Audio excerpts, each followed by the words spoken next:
Rais wa Urusi Bwana Vladimir Putin alipotoka Keski baada ya kufuatilia namna ambavyo vita vinaendelea katika mkoa wake wa Keski ambao ulivamiwa na wa Ukraine, alitoa kauli nzito alipokuwa anazungumza na waandishi wa habari akisema kwamba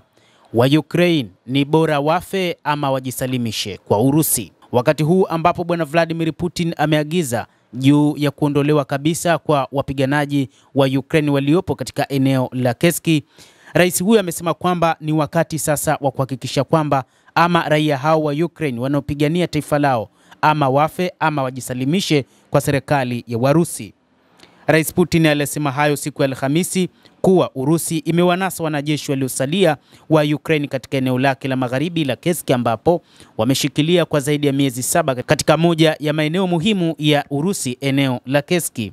Siku moja baada ya kuagiza makamanda wake wakuu kukamilisha uhamisho wa vikosi vya Ukraine haraka iwezekanavyo, Putin aliuambia mkutano wa waandishi wa habari kwamba hali ya Keski iko chini ya udhibiti wetu kabisa na kundi lililovamia eneo letu liko peke yao. Kamanda mkuu wa Ukraine alikanusha wiki hii kwamba watu wake walikuwa wamezingirwa, lakini akasema walikuwa wakichukua nafasi bora za ulinzi wafanyakazi wake, ambapo mkuu huyo alisema siku ya Alhamisi kwamba wanaendeleza na mashambulizi katika maeneo 5 ya Urusi na anadai kwamba wameyazuia kwa mapigano ambayo bado yanaendelea katika maeneo hayo. Chanzo chenye mamlaka cha Ukraine ambacho kinaorodhesha mstari wa mbele wa vita kilionyesha kupungua kwa kasi kwa eneo linaloshikiliwa na Ukraine katika wiki iliyopita, lakini mabadiliko kidogo yametokea ndani ya saa 24 zilizopita ambapo Urusi inaendelea na kuhakikisha inazidi kuyateka maeneo hayo. Putin alisema wanajeshi wa Ukraine walikatiliwa mbali ndani ya eneo la uvamizi,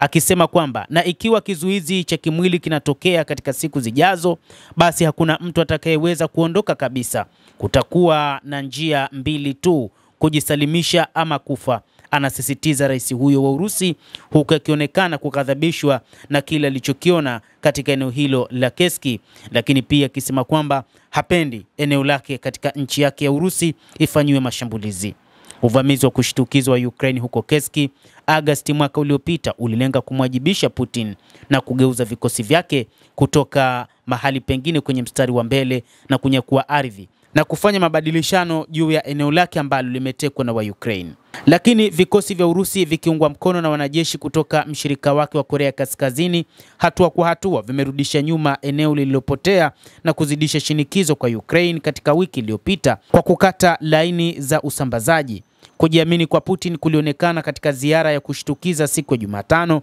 kwa makamanda huko Keski, wakati aliwaambia wanapaswa kumaliza kazi kwa muda mfupi iwezekanavyo, na wakati huu ni wajibu wao wanajeshi hao waliopo katika eneo la Keski. Na hata hivyo, kiongozi mkuu wa jeshi katika eneo hilo alisema kwamba katika kipindi kifupi wataweza kukamilisha kile alichokisema rais wa Urusi Bwana Vladimir Putin, na akisema kwamba idadi kubwa ya wanajeshi tayari imeshawaondoa huku wengine ikiwa imewateka. Lakini pia rais huyo wa Urusi akionya juu ya wapiganaji wa kigeni, akisema kwamba watakumbana na hukumu nzito pale ambapo wataingia mikononi mwa wanajeshi wa Urusi, huku wale wengine ambao ni wanajeshi kutoka nchini Ukraine watakuwa wakirejeshwa katika taifa lao kutokana na sheria za kijeshi. Mtazamaji, endelea kutufuatilia na usisahau kulike, usisahau kucomment na kusubscribe channel yetu hii. Mimi ni Adam Hussein, endelea kuwa nasi wakati wote.